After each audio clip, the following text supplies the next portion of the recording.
میں میرا مکانات بھی لو، میرے بچے بھی خدمت کریں گے، پیسہ بھی دوں گا اور مسجد نبوی میں داخل کرو۔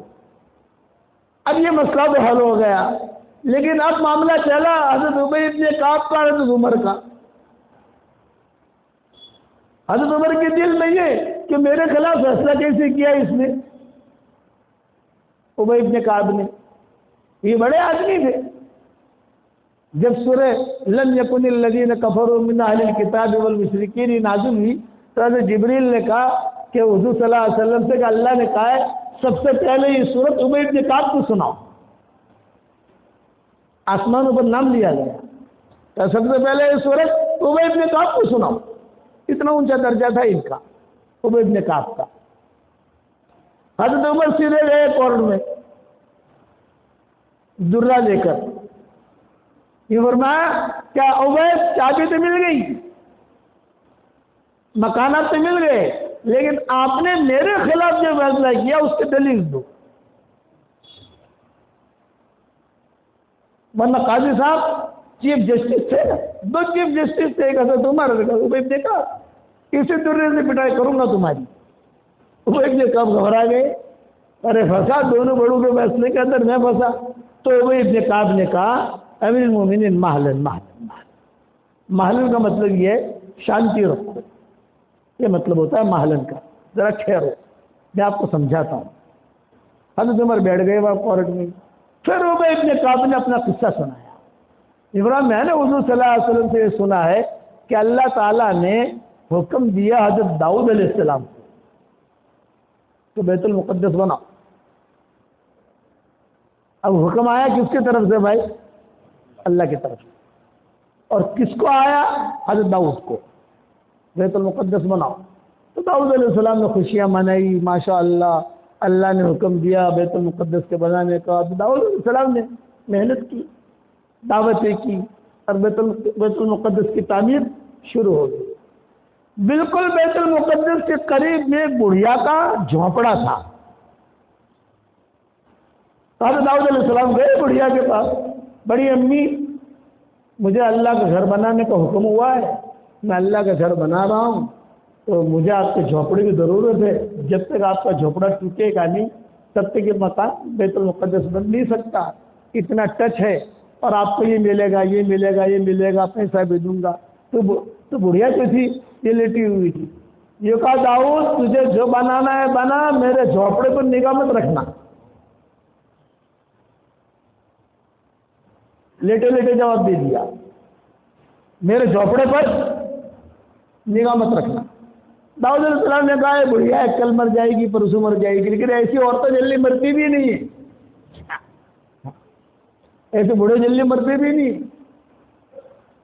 اب بیت المقدس تعمیر ہو گیا، خاصا مکمل نہیں ہوا ہے، خاصا ہو گیا، لیکن وہ جھونپڑے کی وجہ سے رکا ہوا ہے سارا کام۔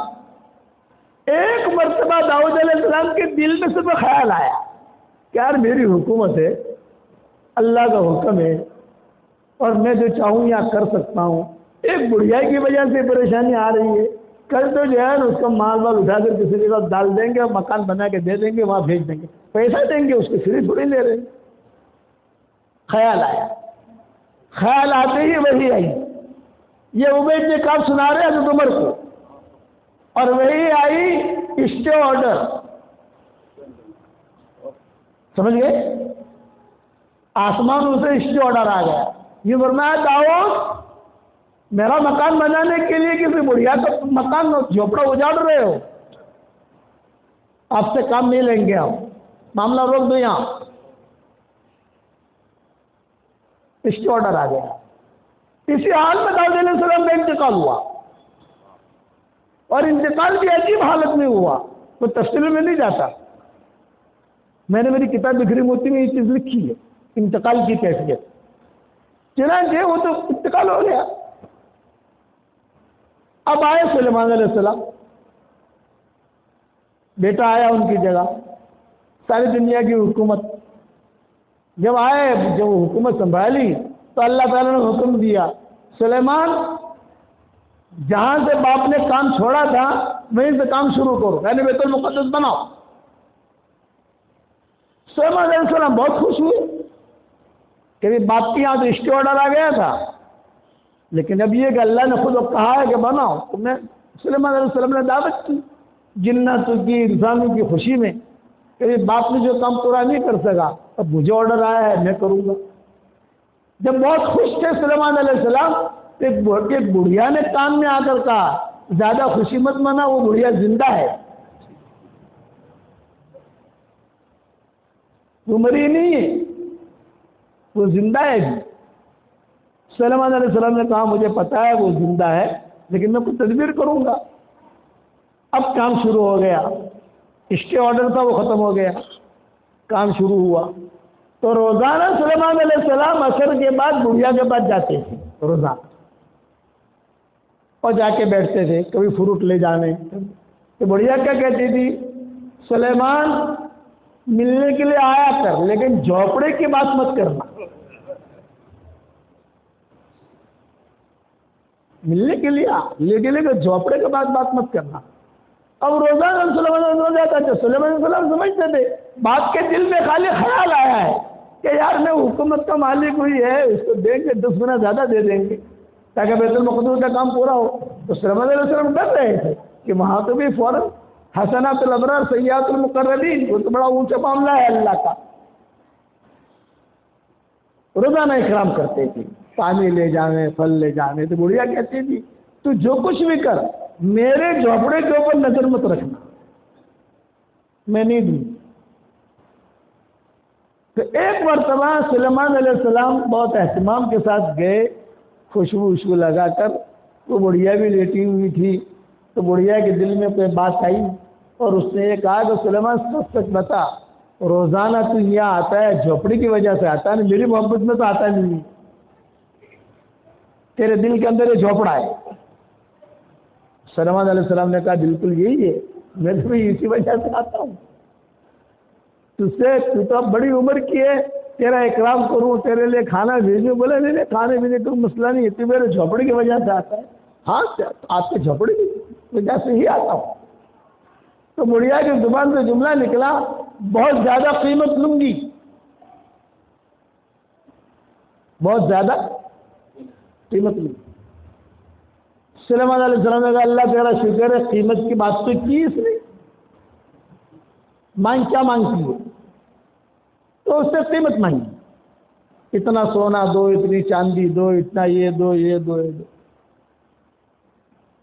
تو سلیمان علیہ السلام نے ڈن کر لیا، چلو ٹھیک ہے۔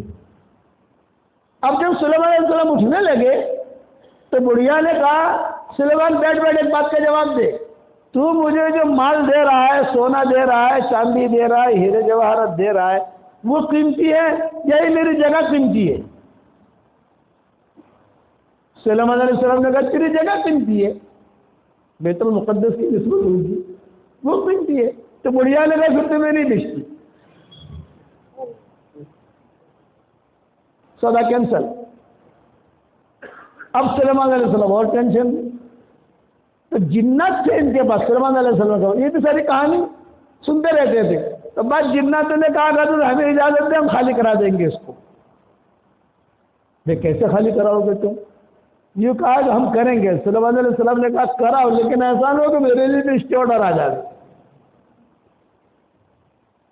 اور اسے کوئی تکلیف نہیں ہونی چاہیے، بھئی مارو، اٹھاؤ، بھگاؤ، یہ بات نہیں تھی۔ تو جناتوں نے کہا کہ نہیں، ہم تو ایسی تدبیر کریں کہ وہ ڈر کے نکل جائے گی۔ دیکھو اس کو تکلیف نہیں ہونی چاہیے، کوئی یعنی ذرا برابر بھی آنکھیں دکھانا مت، ورنہ اللہ نے باپ کے لیے اسٹے آرڈر تو میرے لیے بھی اسٹے آرڈر آ جائے گا۔ جناتوں نے کہا تو فکر نہ کریں آپ۔ تو جناتوں نے کیا کیا، وہاں جا کر رات کو کچھ برتن گرا دیے، سمجھ گئے آپ لوگ؟ پیچھے سے چارپائی دی، چارپائی ہلائی، کچھ کپڑے ادھر ادھر کر دیے، پیٹی یہاں سے یہاں رکھ دی، یہاں سے۔ تو بڑھیا لیٹے لیٹے کیا کہتی ہے، جین آوے، بھوت آوے، پلت آوے، جھوپڑا چھوڑنے والی نہیں ہوں۔ جین آوے، بھوت آوے تو میں جھوپڑا نہیں چھوڑوں۔ سلیمان علیہ السلام نے کہا یہ تو بڑی مضبوط ہے یار۔ اب سلیمان علیہ السلام نے پھر چکر کاٹنے شروع کیے، پھر چکر کاٹنے شروع کیے، جاتے تھے۔ ہاں سلیمان کیا خیال ہے؟ یہ کہ میں تو ملنے آیا نہیں، ملنے نہیں آیا،